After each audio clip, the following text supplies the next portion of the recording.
Brian Story here with AP Access for All with the Niswonger Foundation.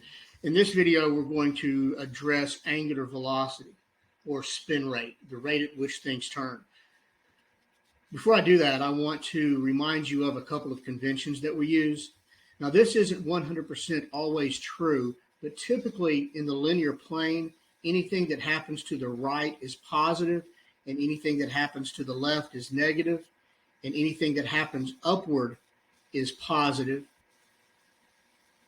and anything that happens downward is negative. And that's just a convention that we use. We also have conventions that we use in the rotational plane. Typically, anything that happens in the counterclockwise direction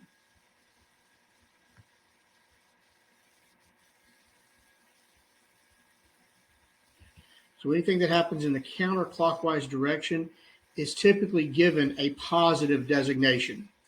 And anything that happens clockwise is typically given a negative designation. And that's just a convention that we use in order to denote direction. Let's move on with angular velocity or angular speed. We know that in the linear plane, speed is the change in distance or the displacement divided by the time. Well, angular velocity is denoted with a lowercase Greek letter. It's a lowercase omega. And it is equal to the change or the angular displacement divided by the time. And the units we typically use are radians per second. However, there is a commonly used unit in the real world, which is revolutions per minute, or RPM. You may have seen that on your tachometer in your car, and it is revolutions per minute. Before we can make any calculations, we should convert everything into radians per second, because that is the standard unit. Now, there is a relationship between spin rate, or angular speed, or angular velocity, and linear velocity. So let's say we have a turntable like the one shown, and I'm going to denote two separate points, one with a red dot and one with a blue dot. Now, if this turntable turns through one complete revolution at a constant angular speed, the red dot has to go a farther distance because it's got to go around the entire circumference of that turntable. The blue dot is not going to travel as far linearly. Now, it's important to note that they share the same angular displacement and the same angular velocity. However, they do not share the same linear velocity. The linear velocity, also called the tangential velocity, is the distance over the time.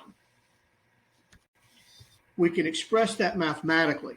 We know that angular velocity is a change in theta over time.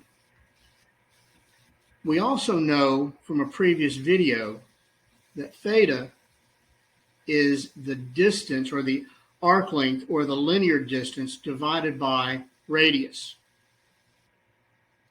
So we could rewrite our angular velocity equation to be x over r times t. But x over t is linear distance divided by time, which is linear speed. So our angular speed then is equal to the linear speed divided by the radius. And it is typically written v is equal to omega times r. Now this is called the tangential speed. And I'm going to show you a picture that shows some tangential velocity vectors. This picture shows a turntable rotating in a counterclockwise direction, so it has a positive angular velocity. Now notice the green arrows. The green arrows represent the linear velocity, which is called the tangential velocity, which is dependent on two things. First of all, how fast the wheel is spinning and the distance that the object or the points are from the axis of rotation. Now, what are our takeaways from this? Well, first of all, we know that angular velocity is a change in angular position over time, or the angular displacement per time, and that tangential speed or linear speed is directly related to the spin rate and the distance from the axis of rotation. In our next video, we will look at angular acceleration.